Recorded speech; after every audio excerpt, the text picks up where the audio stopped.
بسم اللہ الرحمن الرحیم۔ آدم علیہ السلام کی وفات کے بعد ان کے بیٹے شیس علیہ السلام نے ان کی ذمہ داریاں سنبھال لی۔ اب تبلیغ کا کام انہیں کرنا تھا۔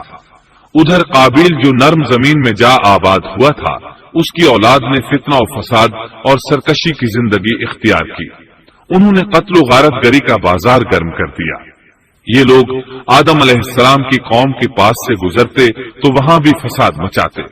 ابن عباس رضی اللہ عنہما سورۃ الاحزاب آیت 33 کی تفسیر کرتے ہوئے فرماتے ہیں، پرانے زمانے کی جاہلیت کی طرح اپنے بناؤ کا اظہار نہ کیا کرو۔ اس وقت دو نسلیں آباد تھیں، ایک پہاڑ پر اور دوسری نرم زمین پر۔ پہاڑوں کے مرد خوش شکل تھے، عورتیں سیاہ فام تھیں، جبکہ زمین والوں کی عورتیں خوبصورت تھیں اور مردوں کے رنگ سانولے تھے۔ اب ابلیس نے اپنا کام شروع کیا۔ وہ انسانی شکل میں نرم زمین والوں کے پاس آیا اور ایک شخص کا غلام بن کر رہنے لگا۔ پھر اس نے بانسری شکل کی ایک چیز ایجاد کی اور اس کو بجانے لگا۔ لوگ اس آواز پر لٹو ہو گئے، اس کے گرد بھیڑ لگا کر سننے لگے۔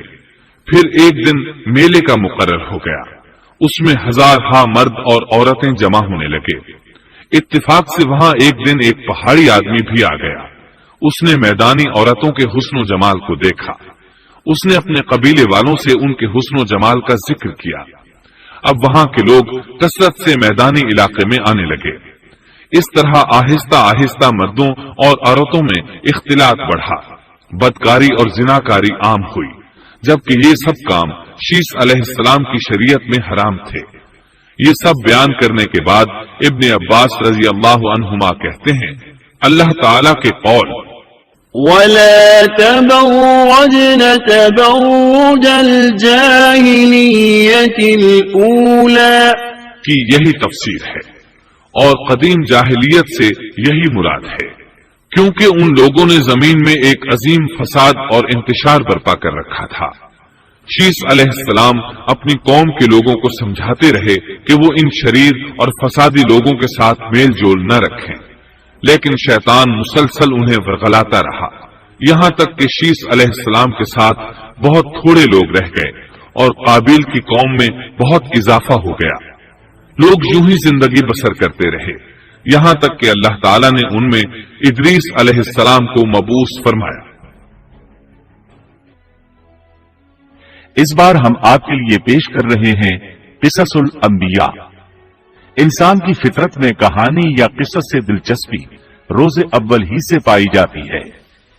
قصص کا لفظ عام طور پر کہانی یا داستان کے لیے استعمال ہوتا ہے، لیکن قرآن مجید میں انبیاء کے جو قصے بیان کیے گئے ہیں ان کی غرض و غایت کچھ اور ہی ہے۔ اللہ تعالیٰ نے انسانیت کا آغاز فرماتے ہی انبیاء کا سلسلہ شروع فرمایا۔ انبیاء اور رسول پے در پے آتے رہے۔ کہا جاتا ہے کہ رسولوں کی تعداد 300 سے زائد ہے اور انبیاء کی تعداد 1,24,000 سے زائد ہے۔ گویا اللہ تعالیٰ نے بنی نوع انسان کو سیدھا راستہ دکھانے کے لیے اتنی بڑی تعداد میں انبیاء اور رسول مبعوث فرمائے۔ قرآن کریم کے بیان کردہ قصص حقیقت پر مبنی ہیں، اس لیے دوسرے تمام قصص اور واقعات سے امتیازی حیثیت رکھتے ہیں۔ ان کا تعلق خیالات اور ذہنوں سے گھڑی ہوئی باتوں سے نہیں، بلکہ وہ زمین پر واقع ہو چکے۔ انسانوں نے اپنی زندگی کے مختلف ادوار میں ان کا مشاہدہ کیا، اور پھر یہ واقعات اس لحاظ سے بھی منفرد ہیں کہ عبرت کا باعث ہیں۔ قرآن کریم کے یہ قصص لطف اندوز ہونے کے لیے ہرگز نہیں سنائے گئے، بلکہ ان سے تو بنی نوع انسان کو سیدھا راستہ دکھانا مقصود ہے۔ یہ مقصد تھا کہ انسانیت عبرت پکڑے، روز جزا کے بارے میں آنکھیں کھول لے، ان واقعات کو سن کر اور پڑھ کر اپنا راستہ منتخب کر لے۔ گزشتہ انبیاء کی امتیں جو بھیانک جرائم کرتی رہی ہیں ان سے اپنا دامن بچا لے۔ اسی لیے انبیاء کے حالات سے واقفیت از حد ضروری ہے۔ جب تک ہم انبیاء کے واقعات سے روشناس نہیں ہو جاتے اس وقت تک قرآن مجید تک مکمل رسائی حاصل نہیں کر سکتے۔ کتنی بار سیدنا آدم علیہ السلام کا قصہ بیان ہوا،